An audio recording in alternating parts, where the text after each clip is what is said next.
Plants and other organisms require photosynthesis and cellular respiration in order to gain energy and sustain life.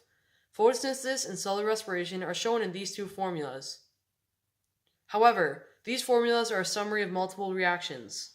ATP, adenosine triphosphate, is the source of energy used by organisms for cellular activity, such as cell division and synthesizing compound. ATP is referred to as the energy of currency of cells, because when cells need energy, they spend ATP, similar to spending money. Let's begin with photosynthesis. In photosynthesis, there are two types of reactions: light-dependent reactions and light-independent reactions. Light-dependent reactions depend on the presence of light, and light-independent reactions do not. Photosynthesis occurs in the chloroplasts of plant cells. Chloroplasts use a photosynthetic pigment called chlorophyll to generate energy from sunlight. In the chloroplasts, there is a structure called the thylakoid membrane, which is used in photosynthesis. This is a thylakoid membrane. Thylakoid membrane is made up of thylakoid space or lumen, photosystem 2, 3 electron carriers, a secondary electron acceptor, photosystem 1, NADP plus reducing enzyme, ATP synthase, phospholipid bilayer, and a surrounding stroma. First, light energy from the sun strikes chlorophyll in photosystem 2. After light strikes this chlorophyll, energy is transferred to something called a reaction center in photosystem 2. Before covering the reaction center, we need to discuss a process called photolysis. In photolysis, surrounding H2O molecules are split, resulting in positive hydrogen ions, which are collected in the thylakoid lumen and the release of oxygen into the environment. This is why oxygen is a byproduct of photosynthesis. So in photolysis, electrons are also released by splitting water molecules. These electrons are used throughout photosynthesis and refill the electrons in the PS2 reaction center. After, a system called an electron carrier is used for electron transport. Electron carrier 1 transports electrons from photolysis in PS2 and surrounding hydrogen ions. The electrons are released into a secondary electron acceptor, and the hydrogen ions are released into the thylakoid lumen to be used in photolysis and other processes. The electrons from photosystem 2 and the secondary electron acceptor are transferred by electron carrier 2 to another photosystem called photosystem 1. Light strikes photosystem 1 at the same reaction as photosystem 2 occurs, sending the electrons to the reaction center. After, these electrons are transported using electron carrier 3 to the NADP plus reducing enzyme. NADP plus and 2 hydrogen ions and the 2 electrons from electron carrier 3 combine in the NADP plus reducing enzyme to create NADPH and a hydrogen ion. We will further discuss what NADPH is used for and how NADP plus and hydrogen ions get to where they are. Wait, but what are the hydrogen ions from photolysis used for, Jefferson? Well, Mateos, let me explain this to you.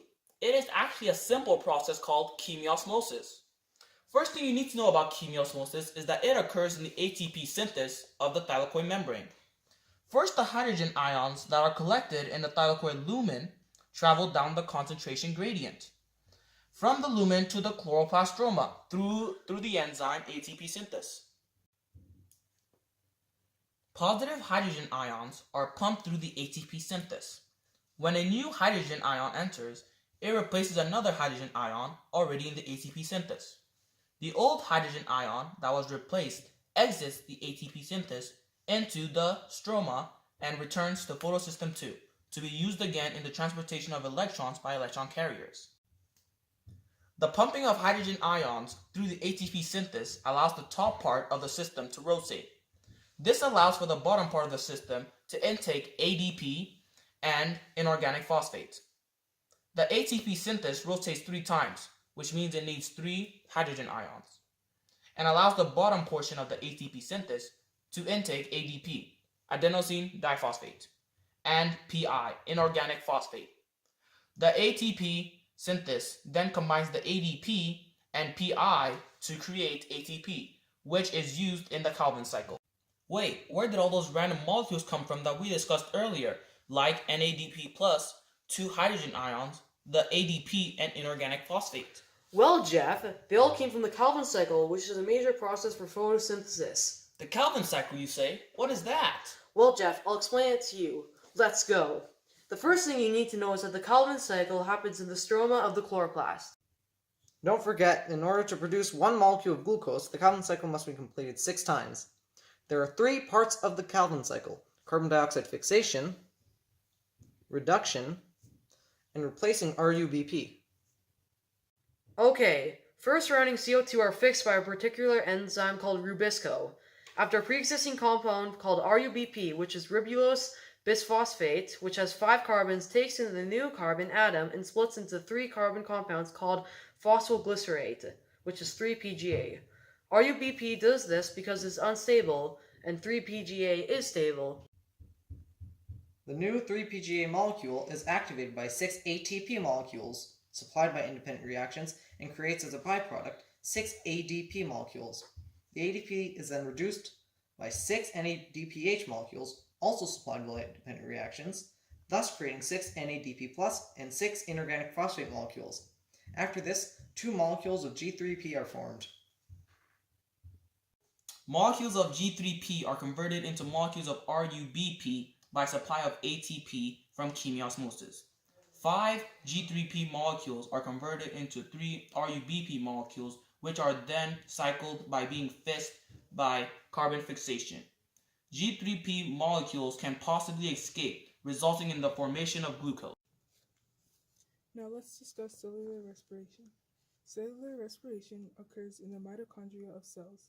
The mitochondria is made up of an outer and inner membrane, a matrix, which is the space inside the inner membrane that holds proteins and other substances, and the crystal, where ATP is produced.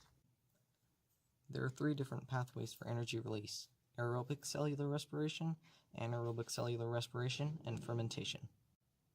In aerobic cellular respiration, organisms require oxygen to make ATP. Aerobic cellular respiration is an oxidation reaction.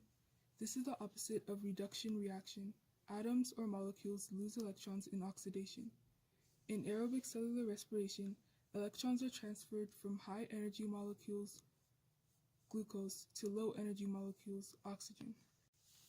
Anaerobic cellular respiration, organisms can make ATP without oxygen.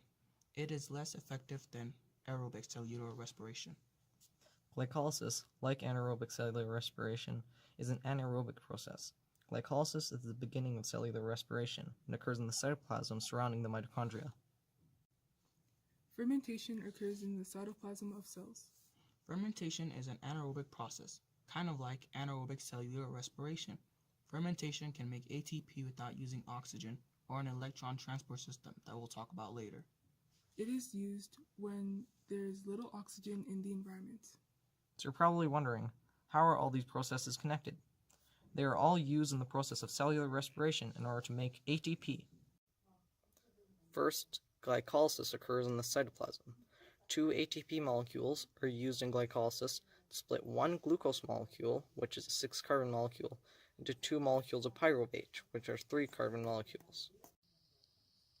Also, in glycolysis, 4 ATP molecules are synthesized, and a molecule of NAD plus nicotinamide adenine dinucleotide is reduced to NADH. There is a net ATP profit of 2 ATPs. The pyruvate then goes to the matrix in the mitochondria to be prepared for the upcoming step, the Krebs cycle. First, a carbon atom from each pyruvate is released in the form of CO2. Then the remaining 2 atoms in each pyruvate form 2 2-carbon molecules called Acetyl Coenzyme A, or acetyl CoA. Also during the Krebs cycle preparation, another molecule of NAD+ is reduced to NADH. An acetyl CoA molecule from the previous reaction reacts with a 4-carbon molecule to form a 6-carbon molecule. The 6-carbon molecule loses a carbon atom, releasing it as CO2. When it is released as CO2, the energy released from this reaction is captured by NAD+, which is converted to NADH. The 6-carbon molecule is now a 5-carbon molecule. Carbon molecule is again releases CO2, and NAD+ is again converted to NADH. There's enough excess energy released in this reaction to also make 1 ATP from 1 ADP. The 5-carbon molecule, now a 4-carbon molecule, is rearranged, releasing energy and producing FADH2 from FAD and NADH from NAD+. No carbon is released, so it is a 4-carbon molecule at the end of the reaction and is reused by reacting with another acetyl CoA again. Since there are 2 acetyl CoA molecules from 1 glucose molecule, there's a total of 2 net ATP generated. The electron transport system makes the most ATP in cellular respiration. The NADH and FADH2 molecules made in the previous steps put their electrons, or hydrogen ions that happen to have electrons, in the electron transport chain, turning them back into NAD+ and FAD. This is a process of oxidation. The NAD plus and FAD molecules are then reused in the Krebs cycle and the Krebs cycle preparation. The electrons released are captured by electron-carrying molecules in the inner membrane of the mitochondria. The energy in these electron-carrying molecules is used to pump hydrogen ions from the matrix to the intermembrane space, creating a hydrogen ion concentration gradient. The inner membrane space is the space between the outer and inner membrane. These hydrogen ions want to exit the intermembrane space to diffuse across the inner membrane into the matrix. To do this, they go through the ATP synthase enzyme, which was talked about earlier in photosynthesis. When they are released through the ATP synthase, this makes 34 ATP. In total, there's 38 ATP generated.